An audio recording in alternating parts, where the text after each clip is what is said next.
Сәлем баршаңызға, қалдарыңыз қалай? Бүгінгі күндеріңіз сәтті өтсін. Бүгінгі тақырыпты бастамас бұрын каналға тіркеліп, лайк басып, комментарий жазуды ұмытпаңыздар, достар.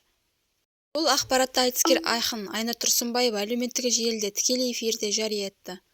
Сүйінші ағайын Айнұр Тұрсынбаева Медсант құрбылармен бірге әнші Кенжебек Нұрдолайдыға 3 бөлмелі пәтер сыйлайтын болды, деп жазды әлеуметтік желіде парақшада. Айнұр Тұрсынбаеваның қаржылай көмегіне баспанаға қол жеткізген Кенжебек Нұрдолай есімді зағип жігіт музыкаға құштар өнерпаз, ерекше вокалдық қабілетке ие. Бүгінгі жастар арасында өте танымал. Оны «Шоколад» атты әнімен тиктокта трендте тұр. Айта кетейік, Кенжебек Нұрдолай Қарағанды облысының тумасы. Дүниеге келген сәттен бастап көзі көрмейді. Оған көру жүйесінің атрофиясы диагноз қойылған. Әнші жігітке баспана сыйлаған Айнұр Тұрсынбаева енді Түркияда кәсіпкер досымен бірге оның қос жанарын ота жасатуға жоспарлап отырғанын жеткізді. Кенжебек, келуге дайынсыз ғой, иә? Маманды бірге алып кел. Маманмен бірге Түркияға кел. Ұшаққа билетін мен өз мойыма алайын. Түркияда толық шығынды төлейді. Емделуге мүмкіндік бар.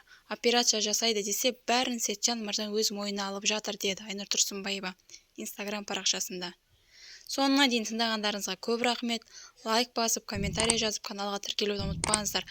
Әрқашан жаңалықты бірінші осы каналдан көріп отыратын боласыздар.